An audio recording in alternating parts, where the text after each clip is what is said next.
तो चलिए स्टार्ट करते हैं आगे का चैप्टर। तो अब हमें इस चैप्टर में दिखाया जा रहा होता है हमारा एमसी तलवार लिए होता है और उसकी मॉम बोल रही होती है कि इस तलवार के दरअसल दो जोड़े थी, एक तुम्हारे डैड के पास था और एक मिस्टर गू के पास था। इस वक्त तुम्हारे पास जो तलवार है वो तुम्हारे डैड की है और इसमें जो एनर्जी है वही सेम एनर्जी मिस्टर गू के तलवार के पास भी है। तो तुम इन दोनों की एनर्जी का इस्तेमाल करके किसी भी तरीके से उन्हें ढूंढ सकते हो।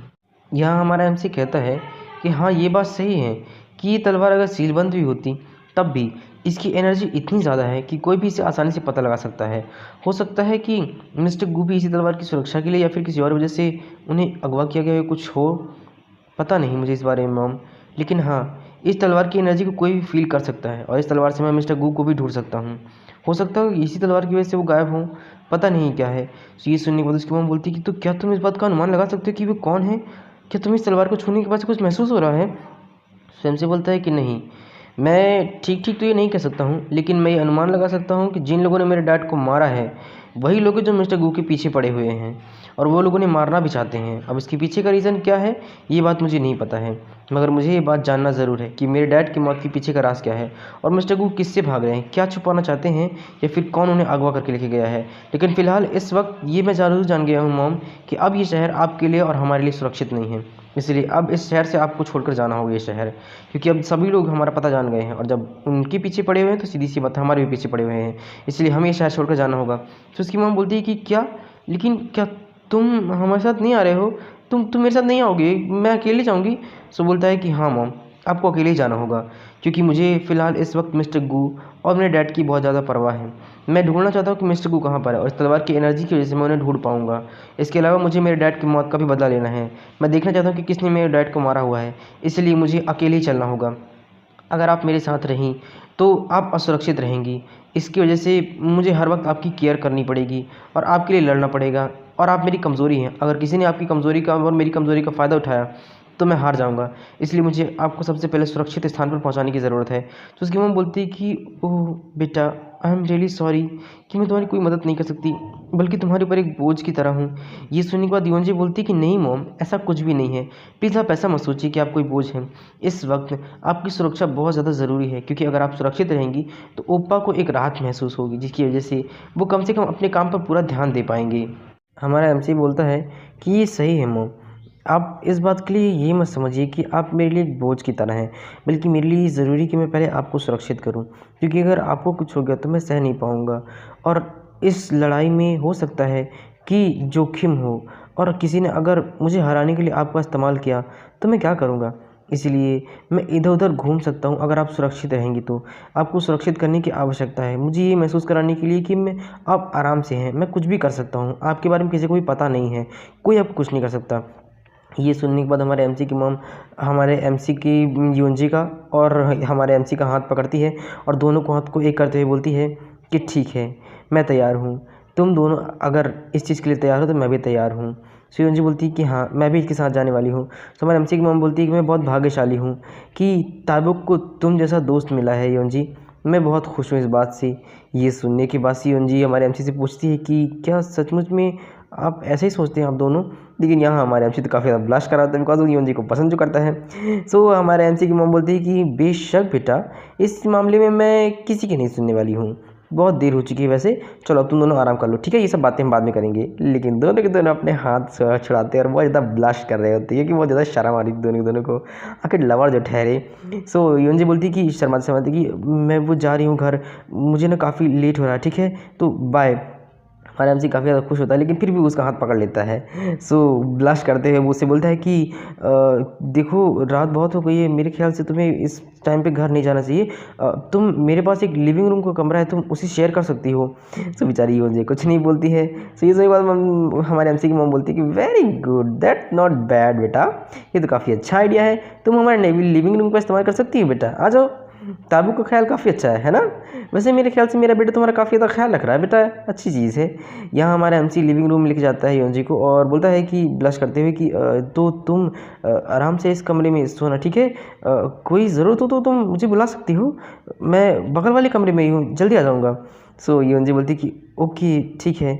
फिर हमें योंजी का कमरा दिखाया जाता है, जहाँ पर योंजी को बेचारी को ब्लश करते हुए दिन दहाड़े सपने आते आते खुशी के मारे नींद ही नहीं आ रही होती है। सो बोलती है कि अगर भाई को पता चल गया कि मैं ताइबुक उप्पा के घर में सोई हुई हूँ तो वो बहुत गुस्सा करेंगे।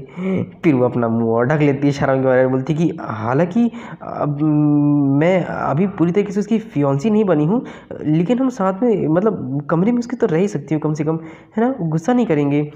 वो और शर्माती है और बोलती है कि ओहो मैं ये क्या सोच रही हूँ, मुझे बस कर देना चाहिए, मुझे सो जाना चाहिए, बस बहुत हो गया। बेचारी शर्म के मारे क्या बताए कि उससे हमारे एमसी की कितनी याद आ रही है।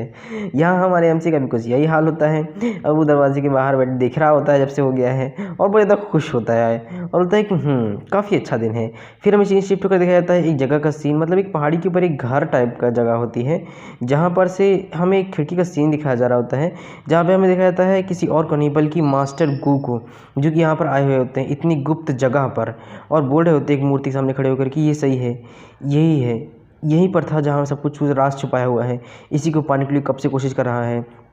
तभी वो उस पत्थर को ना हाथ लगा कर हटाने लग जाता है और फाइनली हटा लेता है उस पत्थर को, और उस पत्थर के नीचे एक टाइल्स होती है तो उस टाइल्स को खोलता है। ये गुप्त रास्ता होता है जहाँ पे हमारा मिस्टर गू जाने वाला होता है और बोलता है कांग यून, हालांकि कई साल हो चुके हैं ये सब बीते हुए, लेकिन अभी भी ये आसान नहीं है। अभी भी ये राज हर कोई जानने की कोशिश कर रहा है और वो हमारे पीछे पड़े हुए हैं और इस चीज़ को पाने की कोशिश कर रहे हैं, लेकिन तो फिक्र मत करो मैं हर चीज़ को बचाऊंगा।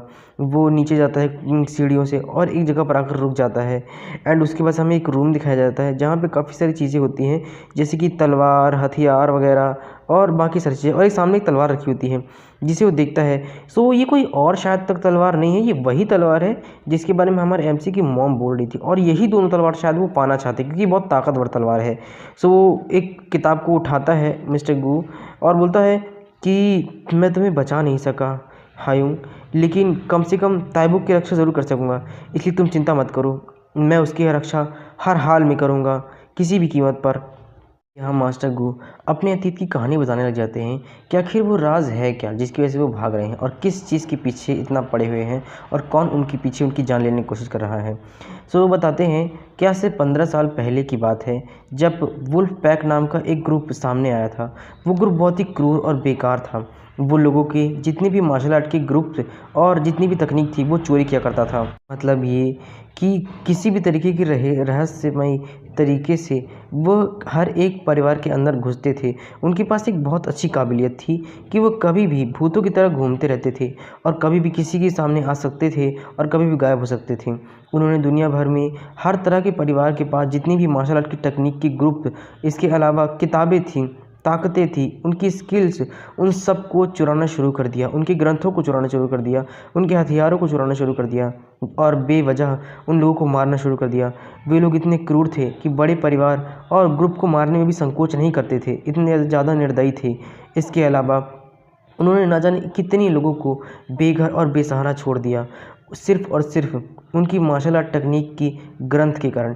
यानी कि जितने भी परिवारों के पास अलग अलग तरीके की टेक्निक होती है ना, ये लोग उनकी टेक्निक्स को चोरी करते थे, उनके ग्रंथ और उनके हथियारों को चोरी करते थे ताकि उनकी भी तकनीक को सीख सकें। हालांकि यहाँ पे हमें उनके ग्रुप के बारे में पता तो चल गया, लेकिन उनके लीडर के बारे में हम पता नहीं लगा पाए कि आखिर वो कौन है। हमने उनमें से प्रत्येक एक ग्रुप के बारे में जानने की कोशिश की, हमने काफ़ी अच्छी तरीके से सब कुछ किया, लेकिन कोई फ़ायदा नहीं हुआ। वो हर बार अपनी क्रूरता बढ़ाते चले गए। वुल्फ पैक के कारण न जाने कितने परिवार बेवजह मारे गए और उन्हें अपनी जान गंवानी पड़ी। उनके अत्याचार इतना बढ़ गए थे कि मैं और कांग यून इस बात को बिल्कुल भी बर्दाश्त नहीं कर पा रहे थे, इसलिए हम उनके अत्याचार के खिलाफ चुपचाप नहीं रह सकते थे। हमने लड़ने का फ़ैसला किया और फ़ैसला किया है कि हम किसी भी तरीके से इस ग्रुप को ख़त्म करेंगे, इसके बारे में सच्चाई जानेंगे कि आखिर ये ऐसा क्यों कर रहे हैं। हमने उनकी खोज शुरू की, लेकिन खोज शुरू करते ही हम एक बात भूल गए कि हम खुद की सुरक्षा नहीं कर पा रहे थे। हम इतने बड़े ग्रुप से लड़ने तो निकल गए, लेकिन इसी बीच कांग यून को अपनी जान गंवानी पड़ी। उन लोगों ने गलती से नहीं बल्कि जानबूझ करके उसे बड़ी ही तरीके से मार डाला। इसके अलावा उसने उनका ग्रंथ भी चोरी कर लिया। मैं किसी भी तरीके से उसे कुछ भी बचा नहीं पाया। यहाँ पे हांग यून यानी कि हमारे एमसी का डैड बोलता है कि अब ये सब कुछ छोड़ दो, मेरे बच्चे और मेरी बीवी की परवाह करके यहाँ से सियोंग चले जाओ जल्दी। यहाँ पे उस टाइम के बाद से जब कांग यून मर गया तो मैं उसे बचा भी नहीं सका। मैंने अपनी पूरी कोशिश की लेकिन कोई फ़ायदा नहीं हुआ। धीरे धीरे सब कुछ बदल गया और सब ख़त्म हो गया। कांग यूंग के जाने के बाद से मैं इतना कमज़ोर हो चुका था कि मैं अब अकेले उस ग्रुप से नहीं लड़ सकता था। इसीलिए एक हालत तो ऐसी भी आ गई कि मैंने जाँच छोड़ दिया और मैंने सोचा कि मैं एक नॉर्मल इंसान की ज़िंदगी जीऊँगा, लेकिन कोई फ़ायदा नहीं हुआ। आज वो राज फिर से उठ रहा है। इस दौरान मैंने वुल्फपैक की जितनी भी क्रूरता थी उन्हें देखा और आज वो इतने क्रूर हो चुके हैं कि उनका लेवल बहुत बढ़ चुका है। यहाँ तक कि कोई भी प्रैक्टिशनर भी अब उनका कुछ नहीं बिगाड़ सकता, चाहे वो कितना भी बड़ा मार्शल आर्टिस्ट क्यों ना हो, ना जाने वो कितनी ताकतवर हैं, कोई उनका विरोध तक नहीं कर सकता। यहाँ पे दिखाया जाता है कि वो इस किताब को देख रहा होता है और बोल रहा होता है कि अगर अब आज मैं इस बारे में सोचता हूँ तो मैं कितनी भी बचने की कोशिश क्यों ना कर लूँ, सोचूं कि अगर मैं एक आम इंसान की तरह ज़िंदगी जी लूँ, लेकिन ऐसा नहीं होगा। वो ग्रुप कभी ना कभी मेरे सामने अगर मेरी जान लेने की कोशिश करेगा ही, इसलिए बचने का कोई रास्ता नहीं बचा रह गया है। मुझे लड़ना ही होगा किसी भी कीमत पर। वो बोलता है कि कांग यूंग, प्लीज़ मुझ पर विश्वास रखना, हिम्मत रखना, मैं किसी भी कीमत पर मरने से पहले तुम्हारा बदला ज़रूर लूँगा। तुम टेंशन मत लो, चाहे इसके लिए मुझे अपनी जान क्यों नहीं देनी पड़े। मैं तुम्हारी बीवी और बच्चों की भी रक्षा करूँगा, जान दे करके भी। यहाँ हमें सीन शिफ्ट को दिखाया था हमारे एमसी को, जो कि अपनी मॉम को यहाँ पे छोड़ने के लिए आया हुआ होता है। सो वो बोलता है कि मॉम, मैंने अपने जितने भी रिश्तेदार थे उन सबसे कांटेक्ट कर लिया है, वो आपको रखने के लिए तैयार है, इसलिए आपको जल्दी से जल्दी यहाँ से जाना चाहिए। यहाँ पर सुरक्षा बहुत कम है और आपको सुरक्षित रहने की ज़रूरत है। खतरा ज़्यादा होने की वजह से आपको जल्दी यहाँ से निकलना चाहिए। सो आप आराम कीजिएगा वहाँ पर, ठीक है, और आप मेरी चिंता मत कीजिएगा, वहाँ पर अपना ध्यान रखिएगा।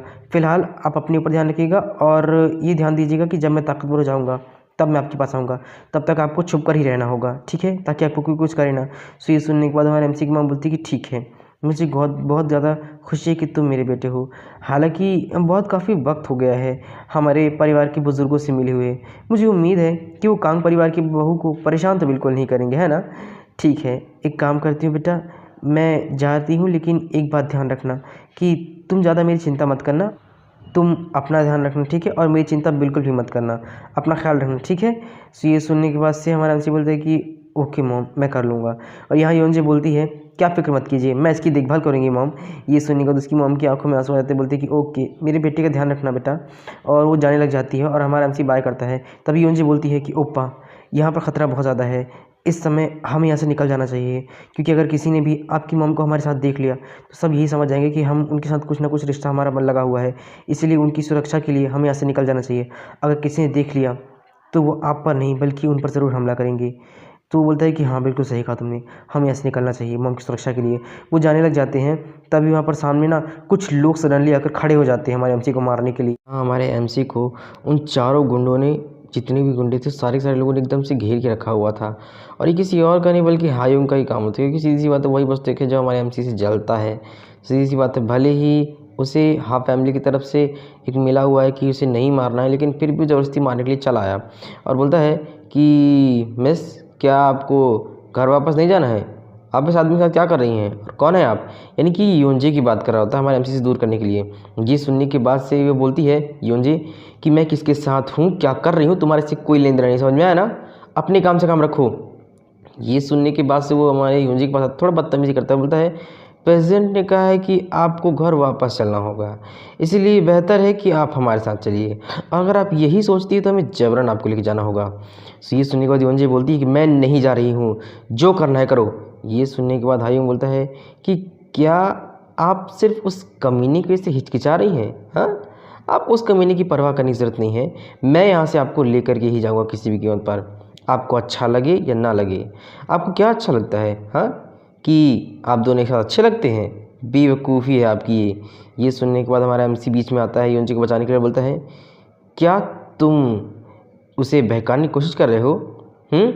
योंजे ने कहा ना कि वो नहीं जाना चाहती है, वो नहीं जा रही है, तो तुम्हें क्या लेना देना है इस चीज़ से? हटो मेरे रास्ते से। ये सुनने के बाद से ह्योंग बोलता है कि क्या बकवास है, ये हमारे परिवार का मामला है, समझ में आया ना? और तुम्हें इससे कोई मतलब नहीं है, तुम्हें इससे कोई लेना देना नहीं होना चाहिए, समझ में आया? साइड हटो और उसे हमें लेके जाने दो। समरन जी बोलते हैं कि अच्छा मैं तुम्हें उसे लेके जाने दूँ? हाँ, लगता है तुम्हें अभी भी वो दर्द महसूस नहीं हो रहा है जो मैंने तुम्हें पिछली बार मारा था। क्या मैं तुम्हारी इस कमज़ोर बाहों पर, हाँ, और तुम्हारे इस बेकार हमले पर फिर से दोबारा से तुम्हें तकलीफ़ दूँ? क्या चाहते हो तुम? लगता है दोबारा मुझसे मार खाने के अलावा और कोई काम चाहती नहीं हो। ये सुन के बाद वो अपने बंदों से बोलता है कि मैं अब तक सिर्फ मजाक कर रहा था, लेकिन अब मैं मजाक नहीं कर रहा हूँ। छोड़ो इन सब बातों को वैसे ही, और एक काम करो, चलो यहाँ से चलते हैं, लड़ने का कोई मतलब है नहीं। यानी कि वो अपने आदमियों से बोल रहे, क्योंकि हमारा एमसी जानते हैं कि कितना ज़्यादा ताकतवर है। सो यून जी मुस्कुरा रही होती पीछे, और हमारा एमसी बोलता है कि तुम कौन होते हो जो परिवार के मामले में पढ़ने वाले हो? हाँ, तुम बस एक कुत्ते की तरह हो फैमिली के, और कुछ भी नहीं, समझ में आया ना? ये सुनने के बाद ही हमको बहुत गुस्सा आता है, बोलता है यू बास्टर्ड, मैं तुम्हें। तो हमारा एमसी से गुस्से से देखता है और योनजी का हाथ पकड़ता है और उसे एकदम साइड में ढकेलता है और बोलता है कि कुत्तों की औलाद, तुम जैसे कुत्ते को मेरे सामने आने की ज़रूरत नहीं है, वरना पिछली बार जो हाल किया था उससे भी बदतर हाल करूँगा। हाँ, तुम कुत्तों को कुत्ते की तरह व्यवहार करना चाहिए, दूसरे के रास्ते में नहीं आना चाहिए, आइंदा मेरे रास्ते में आने की कोशिश भी मत करना। वो ह्योंग वहीं पे धड़ाक से गिर जाता है और उससे बोलता है कि यू बास्टर्ड, तुम्हें क्या लगता है? हाँ, मैं चाहूँ तो तुम्हें आज ही ख़त्म कर सकता हूँ, लेकिन बस मुझे ऑर्डर्स मिले हुए हैं, इसलिए मैं तुम्हें कुछ कर नहीं रहा हूँ, और तुम मुझसे बढ़ते जा रहे हो। तुम्हारी इतनी हिम्मत, एक बात याद रखना कि तुम आज ही ख़त्म हो जाओगे। जब हम अगली बार मिलेंगे तो तैयार रहना, मैं तुम्हारी बद से बदतर हालत कर दूंगा। ये सुनने के बाद हमारा एमसी गुस्से में बोलता है कि मैं इस पर भरोसा करता हूँ, अगली बार मिलेंगे तब मैं तुम्हें बताऊंगा कि मैं तुम्हारी क्या हालत करूंगा। और उसे अंगूठा नीचे करके दिखाते हुए चला जाता है, उसे बेइज्जत करते हुए। यहाँ पे ह्योंग को बहुत गुस्सा आता है, बोलता है जैसा कि मैंने कहा वैसा करो, समझ में आया ना? तो उसका मेंबर बोलता है कि ओके, मैं समझ गया। यहाँ वो गुस्से में खिसिया जा रहा था, बोला होता है कि अब तुम मर चुके हो कॉन्ग ताए बुक, मैं तुम्हारी हालत बद से बदतर कर दूंगा, याद रखना। यहाँ हमारा एमसी और योनजी होटल में बैठे हुए होते हैं। सो हमारी योनजी बोलती है कि ओप्पा, आपको इस वक्त सावधान रहने की ज़रूरत है। वो इतना नॉर्मल व्यक्ति नहीं है हायुंग, वो बहुत ज़्यादा ताकतवर है, वो इतना ज़्यादा बुरा है कि हमारे ग्रुप का असिस्टेंट है, वो कोई ना कोई तरीका निकाल ही लेगा आपसे बदला लेने के लिए, और कोई ना कोई कोशिश करेगा ताकि आपको किसी भी तरीके से मार सके। ओप्पा, आपको संभलने की ज़रूरत है। ये सुनने के बाद हमारा एमसी एकदम नॉर्मली बोल देता है कि तुम्हें ऐसा सोचने की ज़रूरत नहीं है। क्या तुम्हें लगता है कि कोई इस दुनिया में ऐसा भी व्यक्ति बचा रह गया जिससे मैंने दुश्मनी मोल ना ली हो और जो मुझसे बदला लेना ना चाहता, मुझे मारना ना चाहता हो? अब तो फिलहाल मुझे इसकी आदत ही हो चुकी है, ना जाने मैंने कितने लोगों की दुश्मनी मोल ले ली है, इसलिए अब सभी मुझे मारना चाहते हैं। और वैसे भी क्या तुम्हें यकीन है हाँ कि इतने लंबे समय तक बाहर रहना तुम्हारे लिए ठीक रहेगा? तुम्हारे डैड सच में बहुत ज़्यादा नाराज़ होंगे और ज़्यादा टेंशन भी ले रहे होंगे तुम्हारे लिए। ये सुनने को तो बोलती कि क्या क्या ओप्पा, आप मुझे भगा नहीं रहे हैं? मुझे भगा नहीं लेके आए हैं? ये सुनने के बाद हमारे बोलते हैं कि नहीं नहीं, मैं सिर्फ इतना कह रहा हूँ कि मैं तुम्हें भगा कर लेकर के आया हूँ, लेकिन मेरे कहने का मतलब है कि तुम्हारे परिवार, हो सकता है कि तुम्हारे बारे में टेंशन ले रहा हो, तो मैं बस इसी बारे में थोड़ा सोच रहा था। तो ये सुनने के बाद हमारे यूनजी ब्लश करती है और बोलती है कि हे भगवान, शुक्र है कि आप मुझे भगा कर लेके जा रहे हैं। मैं घर वापस नहीं जाना चाह रही थी, और ना ही मैं घर वापस जाने के बारे में सोच रही थी। अब जब तक आप अपना निर्णय नहीं ले लेते, डिसीजन नहीं ले लेते मुझे भगाने का, तब तक मैं घर वापस नहीं जाऊँगी। ये सुनने के बाद हमारा एमसी बोलता है कि अच्छा ठीक है, अगर तुम घर वापस नहीं जाना चाहते तो ठीक है, अब तुम होटल में भी नहीं रहोगी, ठीक है? उस बेकार से होटल में रहने की बजाय अब तुम हमारे घर पर रहोगी। मॉम इस के लिए इजाज़त तो ज़रूर दे देंगी। ये सुनने के बाद हमारे एमजी बिल्कुल ब्लश कर रही होती है और बोलती है कि ओके ओप्पा, और दोनों काफ़ी ज़्यादा ब्लश करते हुए साथ में जो रहेंगे पति पत्नी। सो यहाँ पे हमें दिखाया जाता है पीछे हायुंग को, जो कि उन दोनों को देख रहा होता है और खिसिया जा रहा था, बोल रहा होता है व्हाट द हेल, एक बार, बस एक बार तुम मेरे हाथ लग जाओ, मौका मिलने पर मैं तुम्हारी बहुत बुरी हालत करूँ कॉन्ग ताए बुक। जब तक हंसना है हंस लो, बाद में तो तुम्हें रोना ही पड़ेगा। तब यहाँ पर हमें दिखाया जाता है योनजी को, जो बोलती है कि आप ये क्या कर रहे हो ओप्पा, क्या कोई रास्ता मिला इस तलवार को खोलने का, एक्टिवेट करने का? सो बोलता है कि नहीं, अब तक तो नहीं मिला है, लेकिन मुझे याद है कल रात मैंने इस तलवार की एनर्जी महसूस की हुई थी, जो कि मेरे डैड की थी। सो मुझे लगता है कुछ ना कुछ तो कनेक्शन है इसका। सो योनजी बोलती है कि सच में, क्या मैं देख सकती हूँ? सो जैसे ही उसे हाथ लगाती है, एनर्जी बोलता है कि सावधान, आराम से, ये तलवार बहुत ज़्यादा शार्प है, अगर गलती से तुम्हारा हाथ कट गया तो इसलिए सावधान रहो, कहीं ऐसा ना हो कि कोई दिक्कत पहुंचा दे।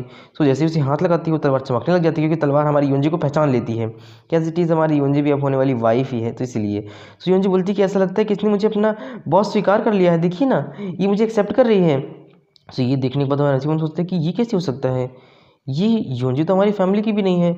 सो आखिर ये तलवार योनजी को क्यों एक्सेप्ट कर रही है? मुझे याद आया, जब मॉम ने इसे छुआ था तब भी इसने ऐसे ही रिएक्ट किया था। मुझे लगता है कि योनजी कुछ अलग ही है, या फिर इस तलवार ने पहचान लिया कि मैं योनजी को पसंद करता हूँ और बाद में हमारे बारे में कुछ अलग ही सोच रही है। सो बोलता है कि योनजी, क्या तुमने अपना रूट एक्टिवेट कर लिया है?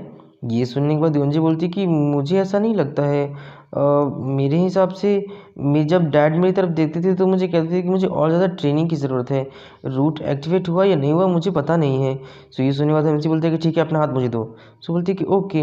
जैसे ही वो उसकी नब्ज़ चेक करता है, अपनी आँख बंद करता है और अपनी एनर्जी का यूज़ करता है और उसके अंदर जाने की कोशिश करता है। तो अपनी आँख खोलता है जैसे ही, तो देखता है कि किसी अजीब सी जगह पर खड़ा है जहाँ बर्फ़ ही बर्फ़ है और बर्फ़ के बहुत ज़्यादा पहाड़ होते हैं।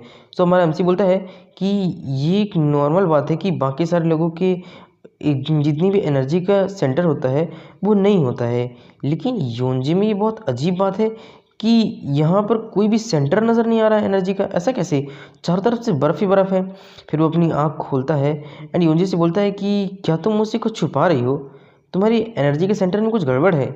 ये सुनने के बाद योंजी बोलती है कि सच कहूँ तो जब मैं छोटी थी तब मुझे एक बीमारी हो गई थी जिससे मेरा शरीर बहुत ज़्यादा ठंडा रहता था और मेरी ऊर्जा का केंद्र भी उसी से ज़्यादा रिलेटेड रखता है, तो मुझे ज़्यादा कुछ पता नहीं है। ये सुनने के बाद हमारा एमसी बोलता है तो क्या सिर्फ यही कारण है कि तुम बर्फ़ से डरती रहती हो, ठंडे पानी से डरती रहती हो और तुम्हारे बाल इतने सफ़ेद हो गए हैं? सो ये बोलती है कि हाँ, एक तरीके कह सकते हैं, लेकिन मुझे ऐसे कोई तकलीफ़ नहीं हुई इस चीज़ से। सो ये सुनने के बाद हमारा एमसी बोलता है कि हाँ, भले ही तुम्हें कोई तकलीफ़ ना हुई हो, लेकिन फिर भी तुम इतने साल से अकेले इतने लंबे वक़्त से ये बीमारी सह रही हो और मैं कोई ना कोई रास्ता ज़रूर ढूँढूँगा तुम्हारी बीमारी को दूर करने के लिए। तुम कब तक इस तरीके से सहती रहोगी? मैं तुम्हारी इस बीमारी को ढूँढने के लिए जल्द से जल्द कोई ना कोई रास्ता ढूँढूँगा, तुम फ़िक्र मत करो। सियोंजी बोलती है कि ओके, थैंक यू ओप्पा। फिर यहाँ हमें दिखाया जाता है कि हमारा एमसी उस तलवार को लेकर कल्टीवेशन करना स्टार्ट कर देता है एंड अपनी आँख बंद किए होता है, अपने डैड के बारे में सोच रहा होता है ताकि उस एनर्जी से अपने डैड से मिल सके, एनर्जी का इस्तेमाल करके उसके अंदर जा सके तलवार की एनर्जी के। और मन सोच रहा होता है यदि आप मुझे एक्सेप्ट कर रहे हैं डैड, आप मुझे महसूस कर पा रहे हैं, तो प्लीज़ मुझे रास्ता दिखाइए डैड, प्लीज़ मेरे सामने आइए। तभी वो अपनी आँख खोलता है एंड जैसे ही वो आँख खोलता है वो किसी अजीब सी जगह पर पहुँच जाता है। सो देखता है इधर-उधर, सो बोलता है पीछे से कोई कि ताइबुक। जब हमारा एमसी पीछे देखता है तो कोई और नहीं बल्कि उसका डैड होता है जो बोलता है कि इससे बीते अरसा हो गया बेटा, मैं तुम्हारा कब से इंतज़ार कर रहा था कि कब तुम आओगे, कब तुम इस तलवार को लोगे और एनर्जी का इस्तेमाल करके तुम मेरी एनर्जी तक पहुंच पाओगे। सो ये देखने के बाद हमारा एमसी बहुत ज़्यादा भावुक हो जाता है, बोलता है कि डैड आप। सो उसके डैड बोलते हैं कि हाँ। सो हमारा एमसी बोलता है क्या आप सचमुच मेरे डैड हैं? क्या आप मेरे डैड हैं? सो बोलता है कि हाँ बेटा मैं ही तुम्हारा डैड हूँ। और बोलता है कि हाँ, ऐसा लगता है कि मेरा बेटा कितना बड़ा हो गया है ना, एकदम मेरे जैसा दिखता है। और हमारे एमसी के डैड भी हमारे एमसी की तरह दिखते हैं। सो हमारा एमसी अपने डैड का हाथ पकड़ता है, लेकिन हमारे एमसी के डैड की सिर्फ ये एनर्जी होती है, शरीर नहीं होता है। सो वो बोलता है कि मैं आपको छू नहीं सकता हूँ डैड, मैं आपको छू क्यों नहीं सकता हूँ, बताइए ना ये क्या हो रहा है। सो हमारा एमसी का डैड बोलता है क्योंकि मुझ में अब कुछ बचा नहीं है, ये सिर्फ मेरी एक सोल का टुकड़ा ही है जो मेरे साथ तलवार के साथ मिला हुआ था, इसलिए तुम मुझसे बात कर पा रहे हो, वरना तुम मुझसे कभी बात भी नहीं कर पाते। यदि तुम मुझे देख सकते हो तो इसका मतलब ये हुआ कि तुमने मार्शल आर्ट के रास्ते पर चलना शुरू कर दिया है और मैं बहुत खुश हूँ, मुझे इस बात की बहुत ज़्यादा उम्मीद थी। ये सुनने के बाद एमसी बोलता है कि हाँ ये सही है, लेकिन डैड मैं पता कैसे लगाऊंगा कि आपको किसने मारा है और मैं बदला कैसे लूँगा, आप प्लीज़ मुझे रास्ता दिखाइए डैड, मुझे बताइए। तो ये सुनने के बाद एमसी का डैड बोलता है कि इस वक्त जो तुम्हारा अपोनेंट है वो कोई आसान नहीं है। मैंने और गू ने सब कुछ पता लगाने की कोशिश की, हमने अपनी पूरी ताकत झोंक दी और अपनी पूरी कोशिश के बाद से पता लगा कि आखिर वो कौन है, और वो कोई और नहीं बल्कि एक गैंग का लीडर है। लेकिन हम ये पता लगाने में बहुत मुश्किल से कोशिश करते रहे, लेकिन फिर भी हम पता नहीं लगा पाए कि आखिर वो कौन है। उस गैंग के लीडर के बारे में हम आज तक पता नहीं लगा पाए और हम असफल रहे और इसी बीच मेरी मौत भी हो गई। इसके अलावा लेकिन जिस दिन से तुमने तलवार खोलने की कोशिश की है, जितनी भी शक्तियाँ थी वो सब तुम मुझसे हासिल कर लोगे और तुम, मुझे यकीन है कि अपने दुश्मन पर ज़रूर ही हासिल कर पाओगे अपनी जीत। और इतना ही नहीं बल्कि तुम उसे खोज भी पाओगे। ये तलवार तुम्हारी मदद करेगी और जब कभी तुम्हें ज़रूरत पड़ेगी मैं तुम्हारी मदद करूँगा। इससे मेरी सोल का टुकड़ा जुड़ा हुआ है, इसलिए जब तुम्हें ज़रूरत पड़ेगी तब मैं तुम्हारे साथ आ सकता हूँ, तुम्हें मदद कर सकता हूँ तुम्हारी जानकारी के लिए। तो हमारे बोलता है कि अच्छा ऐसा है। तो बोलता है कि डैड एक और बात है, मैंने सुना है कि मेरे पास एक और रास्ता है लेकिन वो सील बंद है, तो आखिर है क्या, उसका क्या हुआ है, आप मुझे उसके बारे में बताइए डैड। यहाँ हमारे एमसी का डैड बोलता है कि हाँ तुमने सही कहा, मैंने तुम्हारे उस रास्ते और रूट को बंद कर दिया था। मैंने और मिस्टर गू ने ही मिलकर इसे सील किया था ताकि कोई और इसे ढूंढ ना ले और इसे खोल कर इसका कोई गलत इस्तेमाल ना करे, इसलिए मैंने ये रास्ता बंद कर दिया था। लेकिन अगर तुम इसे खोल लेते हो तो ये तुम्हारे ब्राइट फ्यूचर के लिए बहुत ज़्यादा अच्छा होगा, इसलिए तुम्हें अपने शरीर को फ़िलहाल अभी सुरक्षित रखने की ज़रूरत है। जब समय आएगा तो ये रूट तुम्हें खुद ब खुद रास्ता दिखाएगा कैसे तुम्हें इसे खोलना है, इसलिए फ़िलहाल अभी कुछ भी मत करो। यहाँ हमारा एमसी बोलता है कि ठीक है, मैं इसे अपने दिमाग पे रखूँगा डैड, मैं ये बात याद रखूँगा कि मुझे अब समय आने पर ये सब कुछ करना है। ये सुनने के बाद उसका डैड बोलता है कि हाँ बेटा, मैं बहुत खुश हूँ कि मैं तुमसे मिल सका, मुझे बहुत अच्छा लग रहा है, लगता है कि अब मेरे जाने का समय हो गया है, मुझे जाना चाहिए। वो जाते जाते बोलता है कि हमारा परिवार बहुत ज़्यादा धन्य है कि हेवेंस हमेशा हम पर ब्लेसिंग देते रहते हैं। बेटा खूब मेहनत करो और कड़ी मेहनत करो, अपनी ट्रेनिंग करो, एक दिन ऐसा आएगा जब हम फिर से मिल सकेंगे। सो ये सुनने के बाद हमारा एमसी बोलता है कि क्या सचमुच में डैड, डैड बोलिए कि हम दोबारा मिल सकते हैं। सो हमारा डैड, उसका डैड जाते हुए बोलता है कि मुझे उम्मीद है बेटा कि हम ज़रूर एक साथ मिल सकेंगे, खूब मेहनत करो बेटा, अपनी ट्रेनिंग अच्छे से करना और एक दिन बहुत ताकतवर बनना, मुझे उम्मीद है कि हम एक दिन ज़रूर मिलेंगे। तभी हमारा एमसी आँख खोलता बोलता है कि डैड, और यहाँ पे यूएनजी बोलती है कि क्या हो गया ओप्पा, क्या हो गया, क्या आप ठीक हैं? तो ये सुनने के बाद हमसे खुशी से बोलता है कि मैं अभी अपने डैड से मिला और वो जीवित हैं, वो इसी तलवार के अंदर हैं, उनकी एक छोटी सोल का टुकड़ा इस तलवार के अंदर है, वो इनसे जुड़े हुए हैं और मैं कभी भी उनसे मिल सकता हूँ। मैं बहुत खुश हूँ, मैं बहुत ज़्यादा खुश हूँ। उन्होंने कहा है कि अगर मैं ट्रेनिंग करता रहा तो मैं एक न एक दिन अपनी कोशिश और अपनी ट्रेनिंग के ज़रिए उनसे ज़रूर मिल सकूँगा। जब मैं बहुत ज़्यादा ताकतवर हो जाऊँगा ना तो मैं उनसे मिल सकूँगा। मुझे बहुत खुशी है इस बात की। ये सुनने के बाद युवन जी बोलती है कि क्या सचमुच में हो सकता है ओप्पा? वाह! ये तो बहुत खुशी की बात है ना? यदि ऐसा आप कोई कर सकता है तो वो सिर्फ़ और सिर्फ़ आप हैं ओप्पा। सो हमारा एमसी बोलता है कि हाँ, लेकिन फ़िलहाल इस वक्त अब हमें मिस्टर गू को खोजना होगा। हमें ढूँढना होगा कि वो इस वक्त कहाँ पर हैं, सुरक्षित हैं भी या नहीं हैं। हालाँकि मुझे ये बात पता नहीं कि वो इस वक्त कहाँ होंगे, लेकिन कोई ना कोई रास्ता तो मिल ही जाएगा। सो युवन जी बोलती है कि हाँ ठीक है, चलिए हम सब मिलकर उसे ढूँढते हैं, मैं आपके साथ चलूँगी।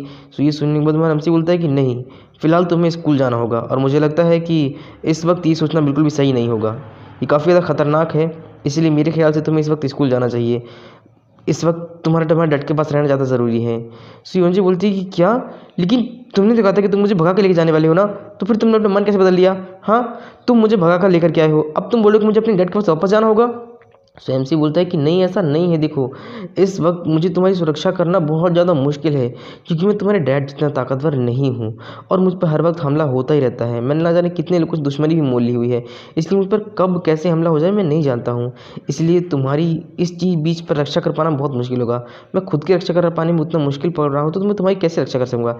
इसलिए जब तक तुम्हारी रक्षा के लिए कोई प्रबंध नहीं हो जाता है तब तक तुम फिलहाल अपने डैड के पास रहो, ठीक है? सुरक्षित रहोगी, फिर मैं तुम्हें बाद में भगा ले जाऊँगा ताकतवर होने के बाद से। सो वो बोलती कि लेकिन फिर भी मैं आपके साथ रहना चाहती हूँ ओप्पा, मुझे डर नहीं लगता है, मैं कर लूँगी खुद की रक्षा और आपकी भी। ये सुनने के बाद हमारा एमसी कुछ नहीं बोलता है। फिर हमें स्कूल का सीन दिखाया जाता है जहाँ पे सारे लोग आपस में बातें किए जा रहे होते हैं एंड यहाँ हमारा एमसी भी स्कूल में आया हुआ होता है। सो सारे लोग बोल रहे होते हैं कि क्या हो रहा है, उसकी लीव से लड़ाई हुई है ना? यहाँ डोजिन हमारे एमसी से पूछता है कि क्या हो गया है ताइबुक? हाँ, तुम्हारा यून से झगड़ा हुआ था ना उस ली से, तो क्या हुआ? हाँ, क्या तुम तो इतने बेफिक्र हो जैसे कुछ हुआ ही ना हो, तुम्हारा झगड़ा नहीं हुआ क्या उस ली से? यहाँ लोग आपस में बातें कर रहे हैं, अरे वाह, उसने ली से लड़ाई की, बहुत ताकतवर है वो, उससे तो आज तक स्कूल में किसी ने लड़ाई नहीं की। हाँ, मैंने तो सुना है कि उसे चोट भी लग गई है ना? दूसरी बार ऐसा हुआ है। हाँ सही बात है, कांग ताइबुक कितना ताकतवर हो गया पहले के मुकाबले। बाप रे, जैसे पहले सब लोग उसे बुली करते थे, आज देखो कितना ताकतवर हो गया है। डोजिन पूछता है कि मुझे बताओ, क्या तुमने उस ली से लड़ाई की है? हाँ, कि तुमने उसे बहुत बुरी तरीके से मारा? तुम्हारा एमसी बोलता है कि नहीं, बस हमने थोड़ी सी लड़ाई की, 2-4 पंच मारे एक दूसरे को, बस, और कुछ भी नहीं, और उसके हाथ थोड़ा सा घायल हो गई। और यहाँ पे डोजिन बोलता है कि वाह वेरी गुड, अब तुम इसको में कोई परेशान नहीं करेगा। मैं बहुत खुश हूँ इस बात से कि तुमने ली को हरा लिया, इतना ताकतवर इंसान को। सो बोलता है हमारा जी कि हाँ शायद हो सकता है।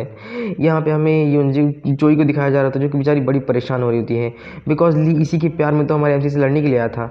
सो मैं सोच रही होती है कि मुझे कोई ये बात ना बोले कि ये सब मेरी वजह से है। मुझे मालूम है कि ली मुझे पसंद करता है और सिर्फ मेरी ही वजह से वो इससे लड़ने के लिए आया था क्योंकि उसे लगता था कि मैं इससे प्यार करती हूँ और मैं करती हूँ, लेकिन काश ये सच ना होता तो अच्छा होता। यहाँ हमारे एमसी और डोजिन को दिखाया जाता है जो कि जा रहे होते हैं। सो डोजिन बोलता है कि उफ, मैं बहुत ज़्यादा थक गया हूँ पढ़ाई करते करते। इतनी ज़्यादा पढ़ाई करने के बाद से कुछ मेमने और कटर खाने के बारे में क्या ख्याल है? चलो चलते किसी होटल में खाने के लिए। सो हमारा एमसी बोलता है कि तुम्हारा वेट तो वैसे इतना बढ़ा हुआ है, क्यों और बढ़ाना चाहते हो? और वैसे भी घर में मुझे ना अगली बार कुछ काम है, तो इसलिए मैं ना देर तक पढ़ाई के लिए स्कूल में रुक नहीं पाऊँगा, तो स्कूल के बाद रुकना बहुत ज़्यादा मुश्किल हो जाएगा मेरे लिए। ये सुनने के बाद से हमारा जीनियस डोजिन कुछ ज़्यादा सोचने लग जाता है और बोलता है कि तो काफ़ी ज़्यादा सस्पिशियस है कि तुम जैसा बंदा पूरे दिन अकेले ही कान से कान तक मुस्कुराता रहता है। तुम्हें कुछ गड़बड़ है, तुम कुछ ज़्यादा बदलने गए हो। पहले तुम बड़ा उदास रहा करती थी, लेकिन अब तुम्हारे में इतना जल्दी से कुछ कैसे बदलाव हो रहा है।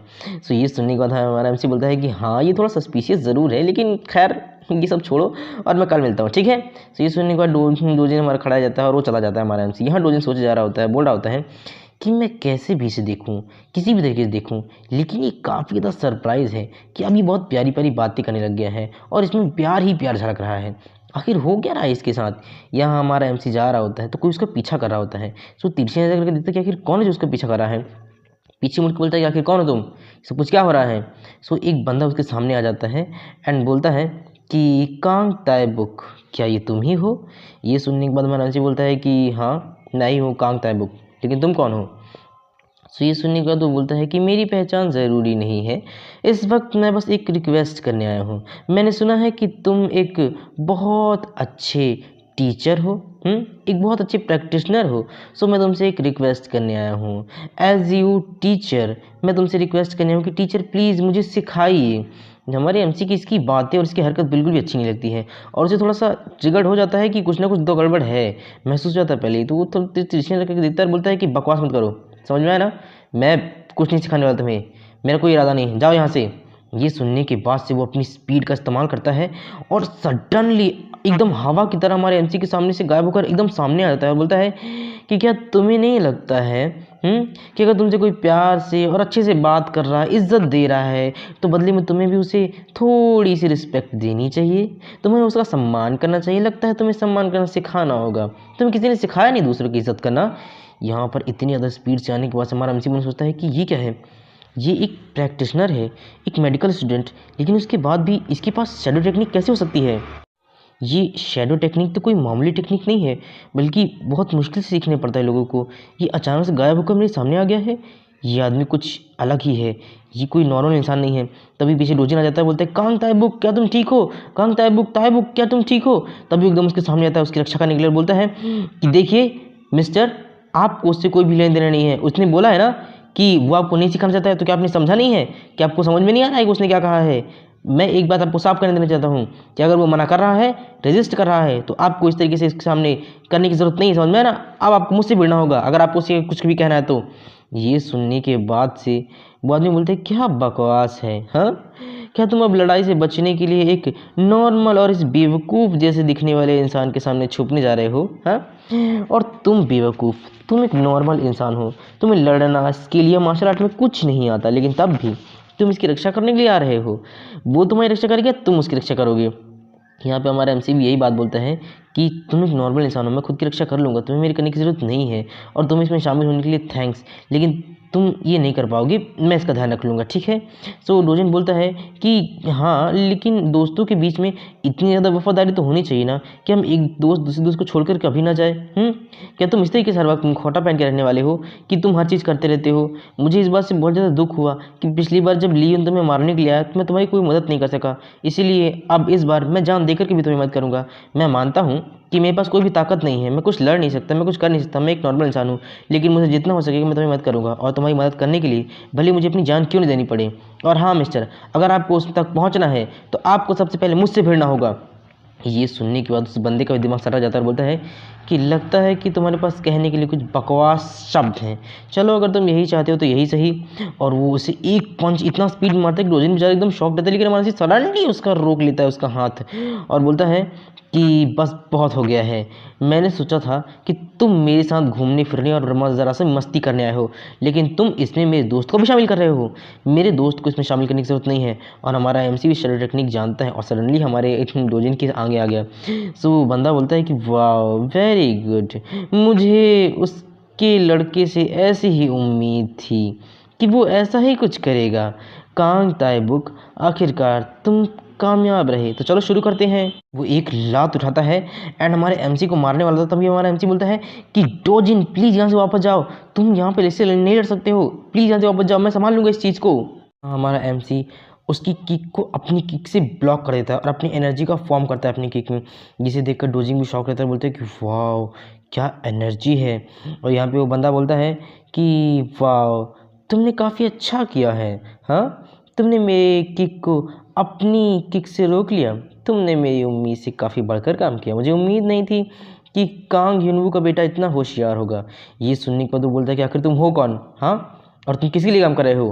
मैंने सोचता है कि एक मिनट, ये ली यून या फिर ताइयोंग के लिए तो काम नहीं कर सकता, क्योंकि ये उनसे बहुत ज़्यादा ताकतवर दिख रहा है।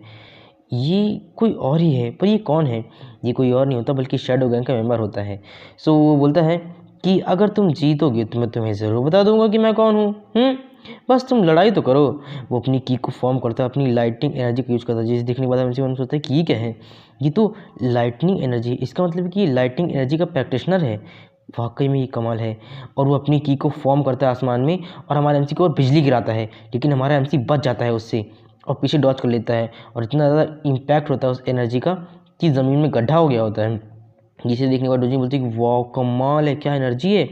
यहाँ पे वो बंदा अपनी की एनर्जी को फिर से फॉर्म करता है, बोलता है कि ये पहली बार था जब तुम्हारा भाग्य अच्छा था, तुम लकी थे कि तुम बच गए, लेकिन दूसरी बार तुम इतने लकी नहीं होगे।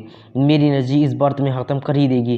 वो अपनी की को फॉर्म करता है, यहाँ हमारा एमसी भी उसकी तरफ बढ़ जाता है और अपनी की को भी फॉर्म करता है और पूरी एनर्जी के साथ उस पर अटैक करता है और उन दोनों का अटैक आपस में टकराता है, जिसे देखने के बाद वो बंदा बोलता है कि वाह कमाल कर दिया तुमने, तुम्हें लगता है कि तुम मेरे अटैक को रोक सकते हो, हाँ तुम बस इतना ही कर सकते हो। हमारे एमसी को काफ़ी ज़्यादा तकलीफ हो रही थी, क्योंकि हमारी एमसी की जो एनर्जी है उसकी एनर्जी के सामने बहुत ही ज़्यादा कम है, इसलिए वो बेचारा रोक नहीं पा रहा होता है उस एनर्जी को। और यहाँ पे हमें दिखाया जाता है कि कोई और नहीं बल्कि वो ओल्ड मैन हमारे एमसी की मदद करने के लिए उसकी सोल का एक टुकड़ा आ गया होता है और बोल रहा होता है कि किड मैं तुम्हें मदद करूँगा, तुम्हें फिक्र करने की ज़रूरत नहीं है। दरअसल ऐसा इसलिए है क्योंकि हमारे एमसी ने उस ओल्ड मैन की मदद की थी, इसीलिए उस ओल्ड मैन ने अपनी एनर्जी का एक टुकड़ा अपनी सोल का हमारी एमसी के अंदर डाल दिया था, इसीलिए हमारे एमसी को उस ओल्ड मैन की एनर्जी भी थोड़ी बहुत मिली हुई थी। तो अब ज़रूरत पड़ने पर उस ओल्ड मैन की सोल उसकी मदद करती है हमेशा, वो क्योंकि उससे कनेक्ट है।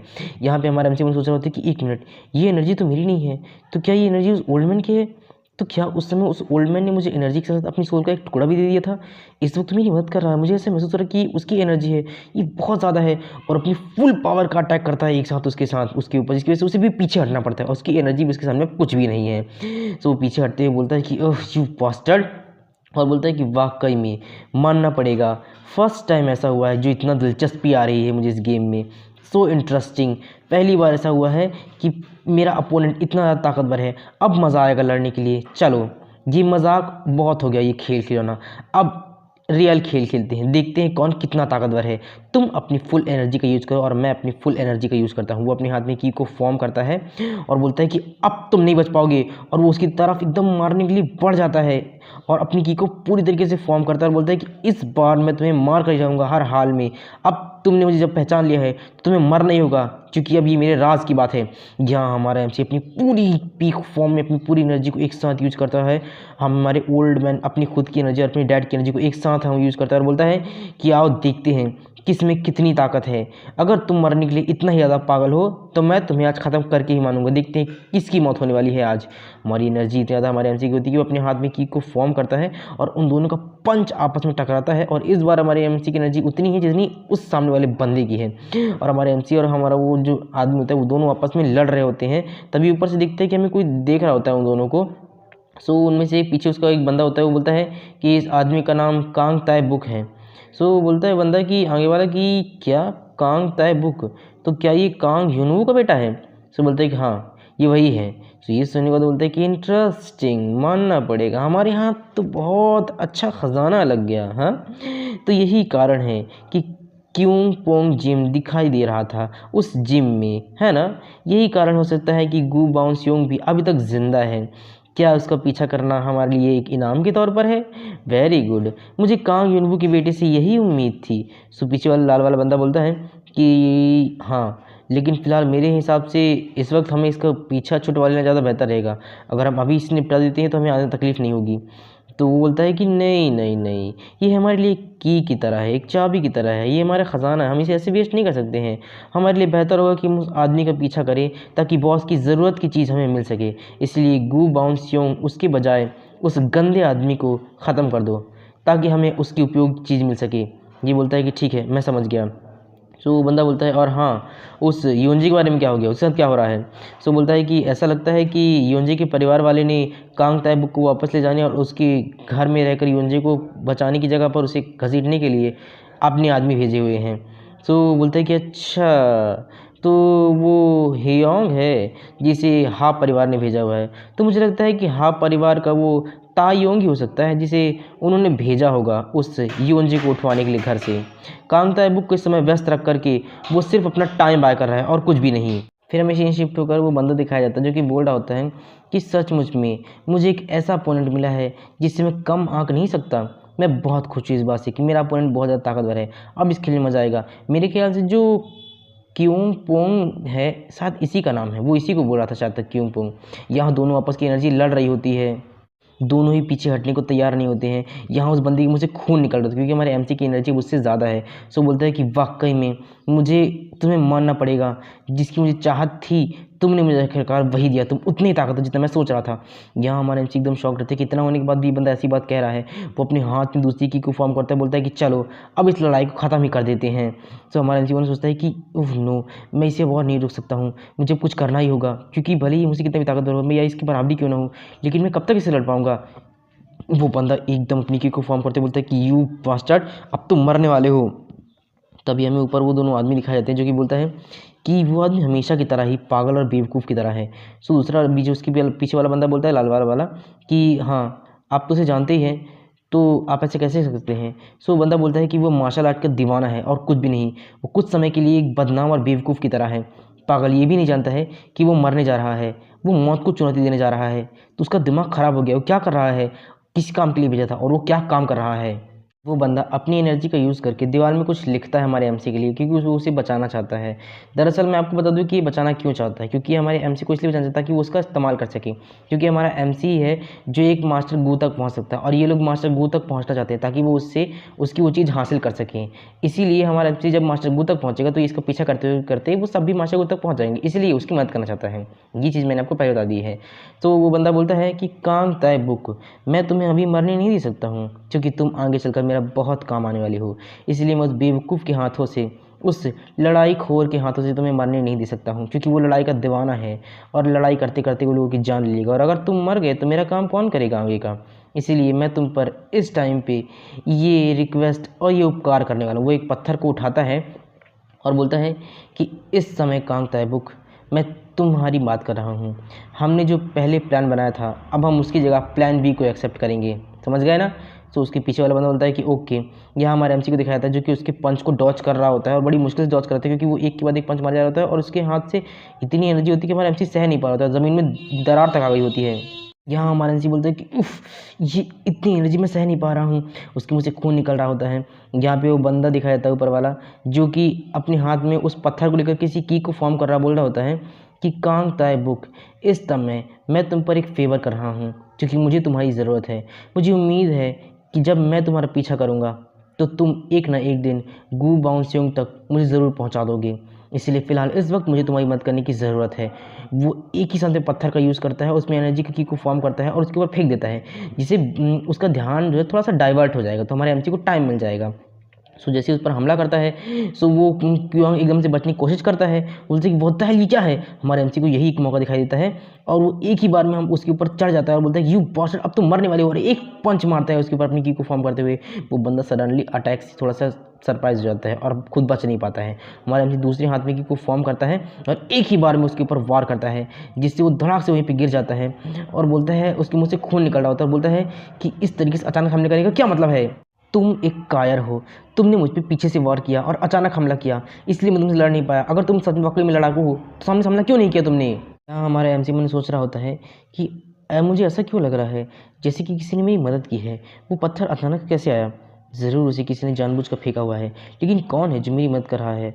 ऐसे कौन मेरी मदद कर रहा है, छत में कोई तो है, मुझे जाना होगा। वो छत में आकर दिखता है और बोलता है कि जब मैं यहाँ पर हूँ तो तुम्हें भी यहाँ पर होना चाहिए, जिसने मेरी मदद की है। तुमने मेरी मदद क्यों की है मुझे बताओ, कहाँ हो तुम।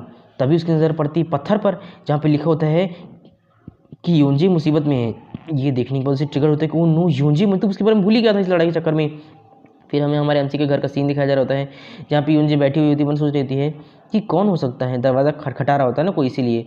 सो वो दरवाज़ा खोलते बोलती है कि ये क्या है। तुम यहाँ पर क्यों आए हुए हो? वो कोई और नहीं होता है बल्कि योंग आया हुआ होता है। बोलता है कि मैं यहाँ पर आया हुआ हूँ, लेकिन दरवाज़ा बंद करके वो जाने लग जाती है। तो वो दरवाज़ा रोकता है और बोलता है कि मेरे साथ वापस चलो घर। हाँ, तो बोलती है यूनजी कि मेरा घर लौटने का कोई इरादा नहीं है, जाओ यहाँ से वापस। सो वो हायुंग ठहरा, वो नहीं मानने वाला। सो बोलता है कि मिस, जब से देख रहा हूँ आप सुनने को तैयार ही नहीं है। प्रेसिडेंट ने हमें साफ तौर पर कहा है कि हमें आपको वापस लाना ही होगा और हम आपको वापस ले जा कर के ही रहेंगे, चाहे जो हो जाए। चलो चलते हैं। अब मैं आपसे इस तरीके से अच्छे से व्यवहार कर रहा हूँ, अच्छे से बात कर रहा हूँ, प्लीज़ आप चलिए, मैं आपसे रिक्वेस्ट करता हूँ, प्लीज़।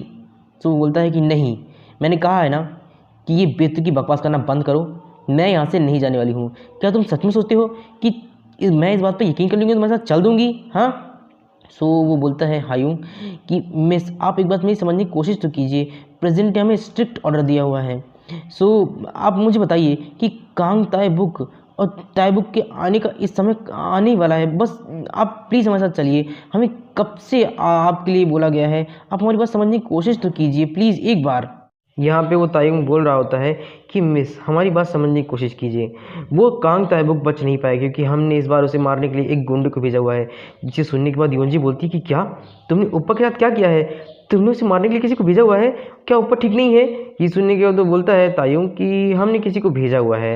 अब आप तो जानती हुई हैं मेरे ख्याल से कि आप शायद जानती होंगी सो हुन को कि वो कितना ताकतवर है, क्योंकि उसका सामना एक ऐसे जानवर से हुआ है जो कि लड़ने के लिए पैदा ही हुआ था और लड़ते लड़ते ही मर जाना चाहता है। इसलिए कांग ताइबुक निश्चित रूप से, वो भले ही पहली बार बच गया हो लेकिन वो एक तरफा है, दूसरी तरफ वो मर ही गया होगा हर हाल में। ये सुनने के बाद योंजी बोलती है कि क्या बकवास है, हाँ तुम जानते नहीं हो ऊपा को, जरा देखते हैं कि कौन ऊपा का कुछ बिगाड़ सकता है। ये सुनने के बाद से वो तायुंग बोलता है देखिए, कांग ताइबुक तो बचने से रहा क्योंकि जिस लिए वो लड़ रहा है गुंडे से, वो कोई मामूली गुंडा नहीं है, बहुत ताकतवर है और लाइटनिंग एनर्जी का एक मालिक है। इसलिए अच्छा होगा कि मैं आपसे को प्यार समझा रहा हूँ, आप समझती क्यों नहीं है? ये सब कुछ आपके लिए है, कांग ताइबुक आपके लिए सही नहीं है, मिस प्लीज़ हमारे साथ चलिए। सो ये सुनने के बाद योंजी बोलती कि नहीं, ये मेरी ज़िंदगी है, मेरा फैसला है, मेरा प्यार है, तो मैं अपना फैसले अपने प्यार के खुद डिसीजन लूँगी, इसलिए मैं तुम्हारे साथ नहीं चलूँगी। और अगर तुम जल्द से जल्द यहाँ से नहीं गए ना तो कंफर्म है कि मैं पुलिस को ज़रूर बुलाऊंगी। मैं अपने प्यार के साथ अपनी ज़िंदगी बिताना चाहती हूँ, ये मेरा फैसला है, डैड से कह देना जा करके। ये सुनने का तो तायुंग बोलता है कि मिस, आपने मुझे मजबूर कर दिया, मैंने आपसे इतने प्यार से बात की, इतनी अच्छी कोशिश की, लेकिन कोई भी फ़ायदा नहीं है, लगता है कि मुझे आखिरी उपाय अपनाना ही पड़ेगा। वो बोलती है योंजे कि बकवास बंद करो, मैंने कहा ना मैं नहीं जाना चाहती हूँ, मेरे डैड से जाकर कह दो जब तक वो अपना डिसीजन नहीं बदलेंगे मैं वापस नहीं आऊँगी। वो अपने हाथ से ना कुछ निकालता है, उसमें से गैस रिलीज़ करता है। तो वो बोलती है योंजे कि इसे बंद करो, मैंने कहा ना मैं नहीं जाऊँगी। लेकिन तभी वो थोड़ी देर बाद बेहोश हो जाती है। तो उसकी बेहोशी का फ़ायदा उठाकर वो बोलता है तायुंग कि चलो यहाँ से जल्दी से, हमें चलना होगा, मिस को जल्दी से अच्छे से लेके चलो, समझा ना। जल्दी जल्दी उठा के लेके जाने लग जाता है। तो अभी यहाँ पे मंसी के सेन इंस्पेक्टर को दिखाया जाता है जो कि जल्दी दौड़ रहा होता है क्योंकि योंजी की जान बचानी होगी ना उसे। जल्दी दौड़ता देखता है कि ये कोई और नहीं बल्कि हावारी की कार है। ये हमारा एमसी उस तायुंग की कार के एकदम सामने आ जाता है और उससे रोकने लग जाता है कि रुक जाओ 1 मिनट। ये देखने के बाद से तायुंग एकदम शॉक रहता है कि व्हाट द हेल, ये पागल यहाँ कहाँ से आ गया? मैंने तो इसे मारने के लिए से एक बहुत ताकतवर गुंडे को भेजा हुआ था, तो फिर ये यहाँ पर कैसे आ गया है? तभी उसका ड्राइवर बोलता है कि बॉस कांग ताइबुक क्या करना है जल्दी से बताइए। ये सुनने की बात से वो बोलता है कि क्या ये कैसे हो सकता है? मैंने इसे मारने के लिए इतने ताकतवर आदमी को भेजा लेकिन इसने उसे भी हरा दिया है। हमें तो सुनहू को भेजा हुआ था ना, तो मुझे ये क्यों लग रहा है कि इसने उसे हरा दिया? ये नामुमकिन है। तभी हमारा एमसी उसकी कार के पास आता है और बोलता है कि तायुंग नीचे उतरो, मुझसे तुमसे कुछ बात करनी है। सो वो ड्राइवर बोलता है कि बॉस हमें क्या करना चाहिए? ये सुनने के बाद से तायुंग बोलता है तुम्हारा दिमाग खराब हो गया क्या पागल? अगर उसने सुनू को हरा दिया इसका मतलब है कि हम उसके सामने कभी टिक ही नहीं पाएंगे। वो उसे हरा चुका है, हमें यहाँ जल्दी से नीचे उतरना होगा। वो नीचे उतरता बोलता है कि मैंने तुम्हें पहले ही वार्निंग दी हुई थी, लेकिन हमारा एमसी उसका कॉलर पकड़ता है उसे कुछ बोले बगैर, धड़ाक से उसके नीचे फेंकते हुए बोलता है कि मैंने पूछा है कि योंजे कहाँ है? सो बोलता है कि कार में बैठी हुई योंजे। वो तुरंत उसे दूर फेंक देता है और योंजे की तरफ कार के अंदर देखता है तो योंजे एकदम बेहोश वहाँ पर पड़ी हुई होती है। तो बोलता है कि योंजे। वो तुरंत उसे उठाता है और बोलता है कि आई एम सॉरी, मुझे माफ़ कर दो, मुझे आने में देर हो गई योंजे। गोदी में उठाकर बोलता है कि ये सब मेरी गलती है, अगर मैं थोड़ा और सतर्क होता तो शायद ऐसा नहीं होता, कि तुम्हारे साथ ये सब कुछ कभी होता ही नहीं है। मैं सुनिश्चित करूँ कि तुम्हारे साथ ये बार कभी ना हो, तुम फिक्र मत करो, मैं पूरा ख्याल रखूँगा तुम्हारा। यहाँ पे तायुंग मन सोच रहा होता है ओह नो, मुझे धैर्य रखना होगा इस वक्त, इससे लड़ने का कोई भी मतलब नहीं है, ये बहुत ताकतवर हो चुका है, कोई फ़ायदा नहीं है अब। हमारा एमसी उसे बोलता है कि मैं तुम्हें आखिरी बार चेतावनी दे रहा हूँ कि अगर तुमने योंजी को दोबारा हाथ भी लगाया तो इस बार भले ही मैं तुम्हें छोड़ा हूँ लेकिन अगली बार मैं तुम्हें मार ही डालूंगा। बेचारे तायुं की एकदम पसीना पसीना होता है, वो कुछ बोल ही नहीं पा रहा होता है। हमारा एमसी योंजे को लेकर चला जाता है एंड यहाँ पे तायुं बेचारा खिसानी के अलावा कुछ नहीं कर सकता है। और यहाँ पे योंजे को देखा है जो एकदम बेहोश होती है, तभी वो तुरंत उठती है और बोलती है कि मैं नहीं जाऊँगी, मैं नहीं जाऊँगी। लेकिन तभी देखती है कि हमारा एमसी होता है, तो एमसी पूछता है कि क्या हो गया, क्या तुम अब तक ठीक हो? हाँ, मैंने तायुं को भेज दिया है, तुम फिक्र मत करो। एमसी जल्दी से उसे देखता है, बोलता है कि ठीक तो हो ना तुम? वो तुरंत उसे गले लगा लेती है और बोलती है कि ओ मैं बहुत डर गई थी, आप कहाँ थे, आप क्यों चले गए थे? सो वो बोलती है कि क्या हुआ, आप ठीक तो है ना? उस तायुंग ने आपके लिए गुंडे भेजे हुए थे, क्या आप ठीक है, बताइए ना ओप्पा। तो हमारा एमसी बोलता है कि हाँ मैं ठीक हूँ, तुम फिक्र मत करो। जब मैं लड़ाई कर रहा था तब कोई था जिसने मेरी मदद की लड़ाई के बीच में, वो बहुत ताकतवर व्यक्ति था। अगर उसने मेरी मदद नहीं की होती तो मैं कुछ नहीं कर सकता। उसने ऊपर से एक पत्थर फेंका जिससे उसका ध्यान डाइवर्ट हो गया और मैं उसे जीत पाया उस गुंडे से। उस व्यक्ति ने मुझे बताया कि तुम खतरे में हो, उसने मेरी बहुत मदद की लड़ाई के बीच में। ये सुनने के बाद युंजी बोलती है कि क्या किसी ने आपकी मदद की? लेकिन वो कौन हो सकता है? आपको कैसे पता चला कि मैं खतरे में हूँ और उसे कैसे पता? ये सुनने के बाद हमारा एमसी बोलता है कि मैं नहीं जानता कि वो कौन है, लेकिन ऐसा लग रहा है कि वो काफ़ी समय से मेरा पीछा कर रहा है। काफ़ी समय से मुझे इस बात का लग रहा था कि कोई मेरा पीछा कर रहा है, लेकिन ये इस बात में मैं कंफर्म नहीं था, श्योर नहीं था इस बात पर। लेकिन अब मुझे ऐसा लगता है कि ये बिल्कुल सही है। इस घटना के कारण मुझे ऐसा लग रहा है कि कोई ना कोई तो है जो मेरा पीछा कर रहा है। कोई व्यक्ति है जो मुझसे कुछ जानने की कोशिश कर रहा है, लेकिन बस उसे पता नहीं चल पा रहा और एक मौका मिलते ही वो मुझ पे वार ज़रूर करेगा। और इसके अलावा उसकी स्किल देखने लायक थी, वाकई में काफ़ी कमाल की और अच्छी स्किल थी। उसने मेरे दुश्मन को एक ही बार में, मेरे अपोनेंट को एक ही हमले में इतना ज़्यादा घायल कर दिया कि मैं उसे मारने में सक्षम हो गया। सो ये सुनने के बाद युंजी बोलती है कि अच्छा, तो फिर ये तो कंफर्म है कि वो हमारी साइड पे होगा, आप फिक्र मत कीजिए ओप्पा। ये सुनने के बाद हमारा एमसी बोलता है कि नहीं, ऐसा नहीं है, मैं वाकई में ऐसा बिल्कुल नहीं सोचता हूँ कि वो हमारी साइड पे होगा, क्योंकि मुझे ऐसा लगता है कि कहीं ना कहीं वो जब मेरा पीछा कर रहा है तो उससे मेरा कोई ना कोई मकसद ज़रूर होगा। मुझे लगता है कि वो वास्तव में वो वही लोग हैं जिसने मिस्टर गू पर हमला किया हुआ है, और शायद हो सकता है कि वो मिस्टर गू से पता करने के लिए मेरा पीछा कर रहे हूँ। इसलिए फ़िलहाल इस समय हमें मिस्टर गू को ढूंढने में जल्दबाजी नहीं करनी होगी। इस वक्त हमें, अगर वो सुरक्षित है, किसी को नहीं पता है कहाँ है वो, तो बेहतर होगा कि वो छुपे ही रहें। जब तक हमें इस व्यक्ति के बारे में पता नहीं चल जाता हम मिस्टर गू को नहीं ढूंढ सकते। इसलिए सबसे पहले हमें इन व्यक्ति के बारे में पता करना होगा। फिर हमें सीन शिफ्ट होकर इसको कैफेटेरिया का सीन दिखाया जा रहा था, जहाँ पे लोग बातें कर रहे होते हैं, क्योंकि हमारे एमजी ने लियून को हरा दिया है। और लियून जो था वो हमारे स्कूल का सबसे ज़्यादा ताकतवर बंदा था, सबसे बड़ा गुंडा था, और हमारे एमसी ने उसे ही हरा दिया। इसलिए उसकी इज्जत की धज्जियाँ उड़ी हुई होती है और सारे लोग बातें कर रहे होते हैं, क्या तुमने सुना है कि लियून ने किस तरीके से कांगताई बुक को हरा दिया है ना? कांगताई बुक ने किस तरीके से लियून को मारा, वो भीख मांग रहा था। हाँ मैंने सुना हुआ है। अरे मुझे तो इतनी शर्म आती कि मैं दोबारा स्कूल ही नहीं आता। बड़ा बेशरम इंसान है। बाप रे, क्या इतना महान व्यक्ति का कोई रास्ता नहीं है कि इतने महान व्यक्ति को उसने हरा दिया? वाकई में वो बहुत कमाल का बंदा था। हाँ यार सही कहा, मुझे सचमुच में उम्मीद नहीं थी। क्या तुम्हें सचमुच में ऐसा लग रहा है? क्या मैं तुम्हें सच बताऊं, सच क्या क्या क्या क्या हुआ था? तो बोलता है कि तुमने अपनी आवाज़ कम करो, कोई सुन लेगा तो वो तुम्हें सुन सकता है, सामने ही बैठा हुआ है। और ली उनकी सारी बातें सुन रहा होता है, बेचारा खिसिया जा रहा होता है कि यू बास्टर्ड कांगताई बुक, तुम्हारी वजह से मेरी स्कूल में पूरी रिस्पेक्ट और रेपुटेशन खत्म हो गई है, मैं तुम्हें नहीं छोड़ूंगा। तुम्हें अंदाज़ा नहीं कि तुमने किससे पंगा लिया है कांगताई बुक। मैं एक बार मौका मिल जाए बस मैं तुम्हें बहुत ही बुरी तरीके से मारूंगा। यानी कि कांगताई बुक को अब ये बहुत बुरी तरीके से इसलिए मारा क्योंकि भाई सीधी सी बात है, इसकी बहुत ज़्यादा इज्जत थी स्कूल में, लेकिन अब कांगताई बुक को मैं इतनी बुरी तरीके से मारा कि अब सबको मालूम चल गया कि भाई कितना कमज़ोर है, और इससे ताकतवर कांगताई बुक है और वो अच्छा भी है, सब उससे दोस्ती करना चाहेंगे इसीलिए। और यहीं पे हमारे चैप्टर खत्म हो जाता है। Thank you for watching video. अगर आपको वीडियो पसंद आई हो तो लाइक शेयर और सब्सक्राइब जरूर कर लीजिएगा।